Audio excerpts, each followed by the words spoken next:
Hoje vamos lembrar um encontro muito especial que deixou uma mensagem para a eternidade. O encontro de Jesus com Pilatos.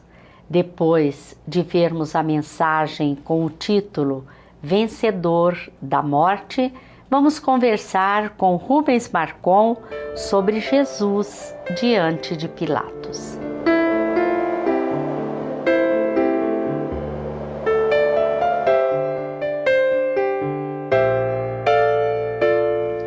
Olá, que bom estarmos juntos mais uma vez e podermos lembrar de Jesus à luz da doutrina espírita. Está anotado em João, capítulo 18, versículos 33, 36, 37, que Pilatos, tendo feito vir Jesus, lhe disse: Sois o rei dos judeus?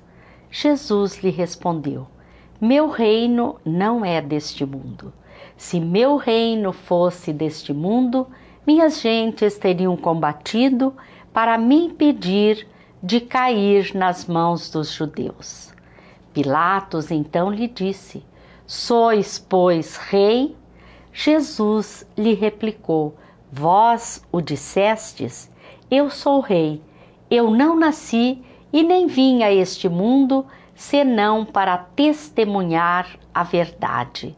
Qualquer que pertence à verdade, escuta a minha voz. O que quis Jesus expressar quando respondeu a Pilatos que seu reino não era deste mundo? Convidamos Rubens Marcon para conversar conosco sobre este assunto. Antes disso, vamos ver o Momento Espírita. Os homens crucificaram Jesus. A inveja e a maldade urdiram esquemas e mataram o homem, pensando matar o ideal de que ele era portador. A gratidão de uma mulher lhe enxugou a face no rumo do Calvário. Um amigo sincero, esquecendo da segurança de sua própria vida, resgatou-lhe o corpo junto às autoridades. Descido da cruz, seu corpo foi envolvido em lençol de linho, às pressas, e foi depositado em sepulcro jamais utilizado e que pertencia a um amigo. Mulheres piedosas, num domingo de luz, foram ao sepulcro para honrar com o devido preparo o seu corpo. Encontraram a pedra da entrada removida, o sepulcro vazio. 2 jovens de vestes radiantes lhes disseram que o Senhor não estava mais ali. No local onde o corpo fora depositado, jazia o lençol. O pano com que tinham coberto a cabeça de Jesus estava dobrado, com cuidado. Depois disso, ele se fez reconhecer pela mulher de Magdala, que o procurava, aflita. Ele disse que fosse dar a boa notícia aos demais. Ele estava vivo. Apóstolos que seguiam a cidade de Emaús, distante 11 quilômetros de Jerusalém, o encontram e realizam a viagem com ele.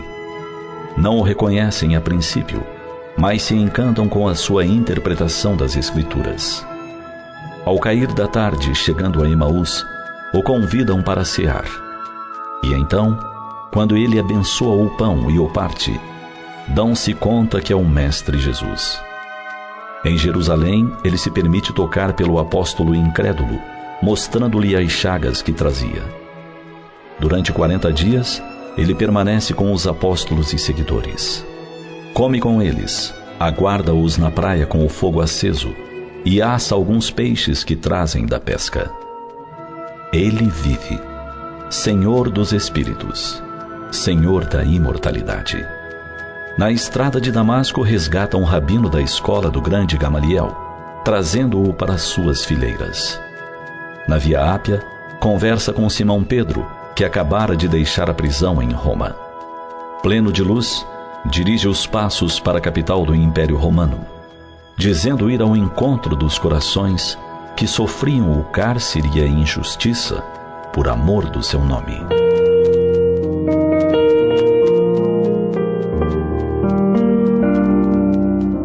Jesus permaneceu na cruz durante algumas horas, entregando o Espírito ao Pai. Ao terceiro dia ressurgiu, atestando a imortalidade do Espírito, conforme sempre ensinara. Convive com os amigos, orienta. Faz-se visível aqui, ali. Demonstra que a vida prossegue, vibrante. A sua é a mensagem da vida que nunca morre. Não é estranho que ainda o mentalizemos tantas vezes pregado à cruz? Poucos o lembramos como vencedor da morte. Raros lhe recordamos a ascensão na Galileia, sob o olhar dos 500 discípulos ali reunidos.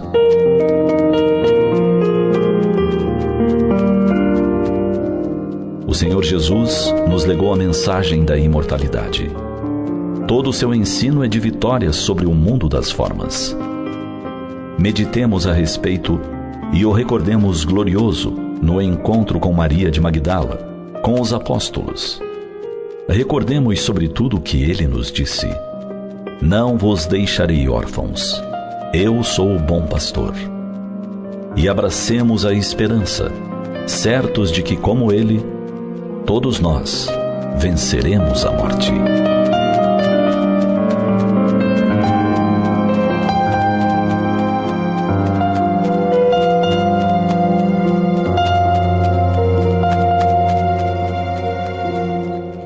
Esta mensagem, que tem o título Vencedor da Morte, está no CD número 21, cujas mensagens dizem respeito a Jesus.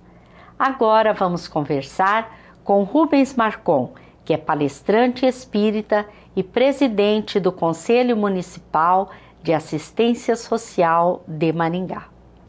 Olá, Rubens, é uma alegria muito grande ter você no programa hoje. Nós encontramos no Evangelho o diálogo de Jesus com Pilatos, o homem do mundo e o enviado de Deus. Que lição nós podemos tirar desse encontro?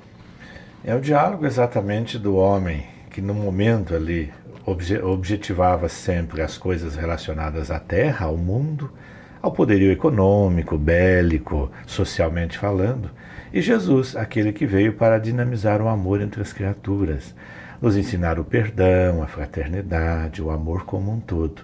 Então é essa a lição que nós devemos tirar dali do mundo material contradita com o mundo espiritual.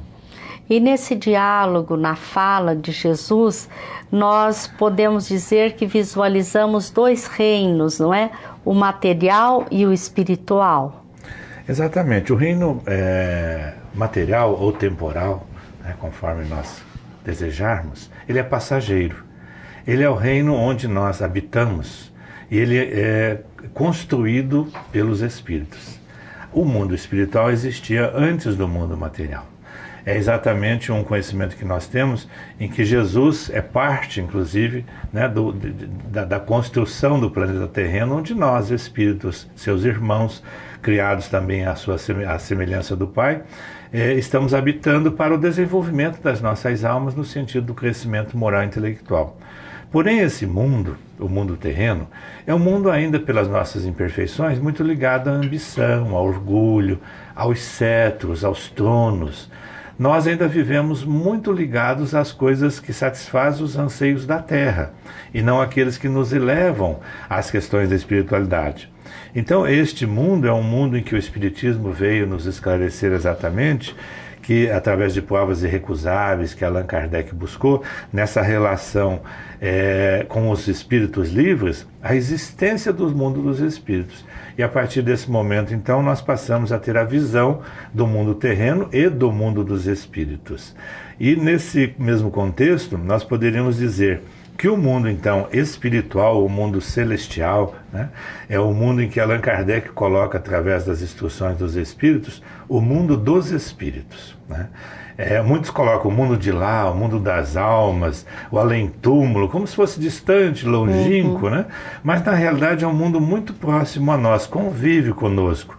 Nós, os espíritos encarnados, que Allan Kardec chamou de almas, e eles, ou seja, os nossos irmãos, os espíritos desencarnados. Então, nesse interagir que nós temos, há uma proximidade, não há uma distância como algumas pessoas erroneamente assim pensam. E esse mundo espiritual, que antecede ao mundo terreno e que existirá mesmo não existindo o nosso mundo terreno, é um mundo em que nós podemos visualizar a paz, a serenidade, a fraternidade entre os seres, o respeito, a harmonia. É disso que Jesus falava para Pilatos, então, da continuidade da vida futura. E é interessante, né, como você mesmo se referiu, as pessoas dizerem o lado de lá, né? Quando o mundo espiritual é aqui junto de nós, né? Apenas em outra dimensão, né? Mas como que Kardec trata a temática proposta por Jesus, meu reino não é deste mundo?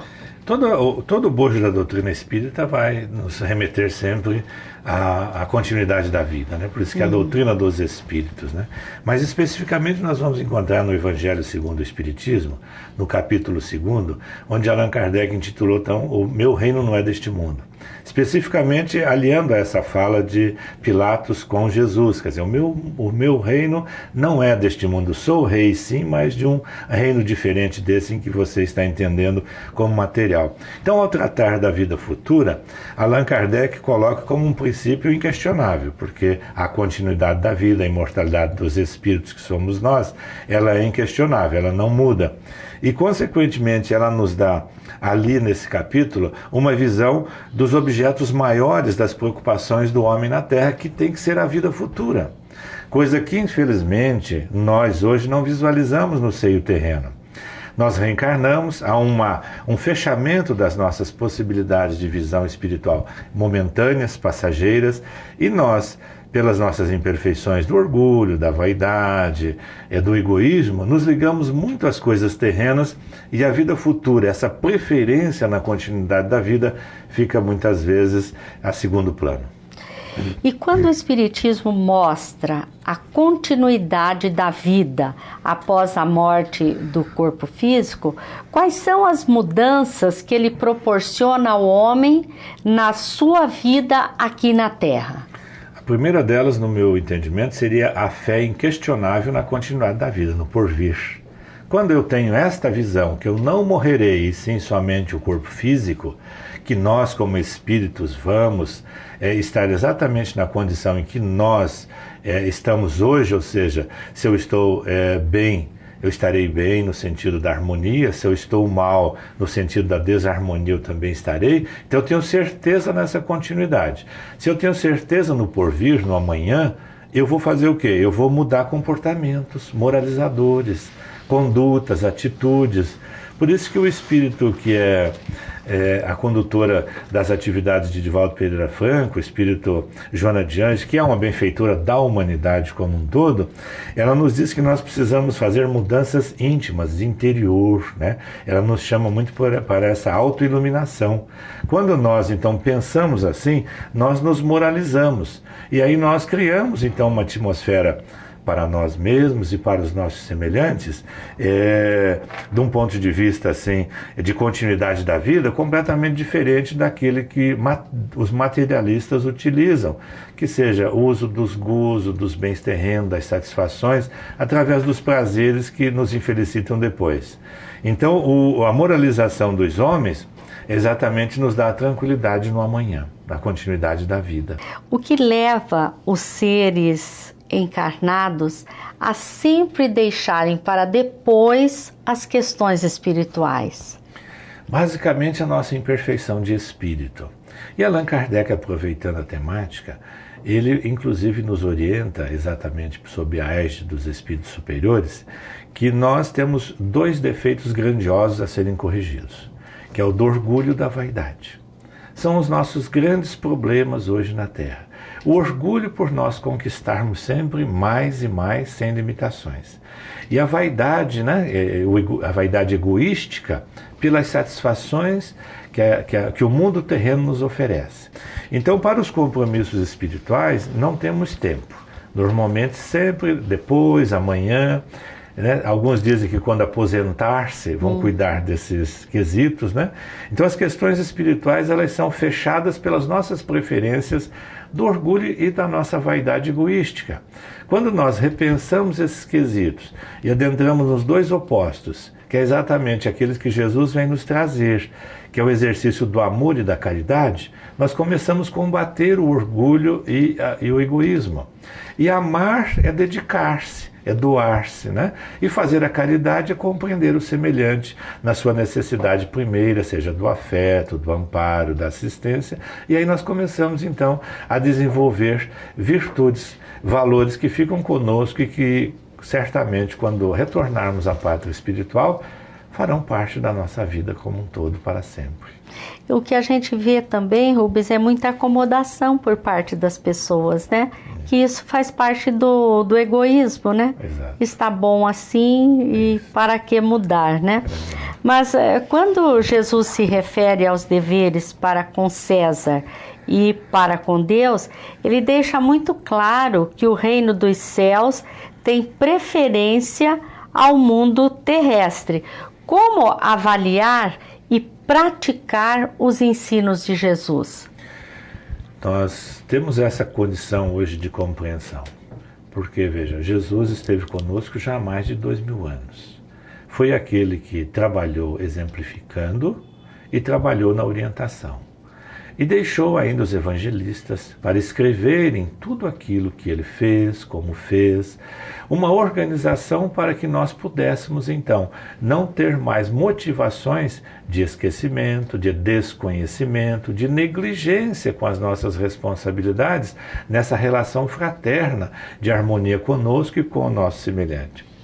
Mas o grande problema está exatamente nas nossas imperfeições, porque ao reencarnarmos, ficamos adstritos então a buscarmos essa condição no cotidiano das relações familiares, seja na busca da organização doméstica, da busca do trabalho que traz o resultado econômico para as nossas famílias.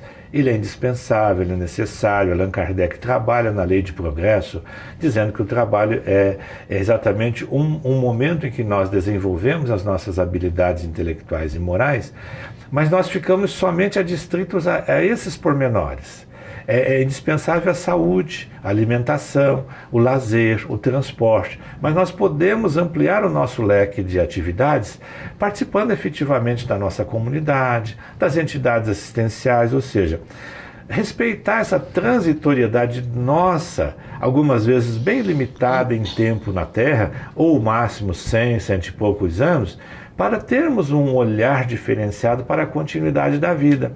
E aí é onde nós, então, deixamos de aproveitar o nosso tempo, ficamos vinculados à materialidade e quando retornamos, possivelmente o sofrimento e a dor será uma companheira e não a felicidade e a satisfação de cumprirmos com a nossa etapa de estarmos no mundo passageiro sem sermos desse mundo. Sermos do mundo real, como nos diz a mentora Joana de Anjos, e não do mundo transitório. Ou seja, levarmos conosco a paz e a serenidade. E a gente observa que essa atitude, né, que você se referiu, a gente se sente como que planificado, né? É uma satisfação íntima que nos traz uma felicidade no momento, né? Você que está bastante envolvido com a assistência social, acho que você pode nos falar um pouco sobre isso, Rubens. Sem dúvida. Eu realmente sempre estive envolvido na parte da assistência social, aqui na Casa Espírita, como também fora da Casa Espírita, na parte municipal, na parte estadual. E é sempre gratificante quando nós podemos embasar e desenvolver projetos que vão levar às famílias não somente o pão, o agasalho, o leite, né? Porque isso é fundamental para que o indivíduo esteja bem, mas especialmente que vá também de encontro à elevação moral das pessoas, que é uma preocupação, inclusive, hoje do Sistema Único de Assistência Social no Brasil como um todo. Não é só levar o pão para o indivíduo, mas transformar a família, dar-lhes a oportunidade do trabalho, do estudo, para que se elevem e também possam ter uma dinâmica diferenciada nas questões da espiritualidade. E a gente observa que essa atitude, né, que você se referiu, a gente se sente como que planificado, né? É uma satisfação íntima que nos traz uma felicidade no momento, né? Você que está bastante envolvido com a assistência social, acho que você pode nos falar um pouco sobre isso, Rubens. Sem dúvida. Eu realmente sempre estive envolvido na parte da assistência social, aqui na Casa Espírita, como também fora da Casa Espírita, na parte municipal, na parte estadual. E é sempre gratificante quando nós podemos embasar e desenvolver projetos que vão levar às famílias não somente o pão, o agasalho, o leite, né? Porque isso é fundamental para que o indivíduo esteja bem, mas especialmente que vá também de encontro à elevação moral das pessoas, que é uma preocupação, inclusive, hoje do Sistema Único de Assistência Social no Brasil como um todo.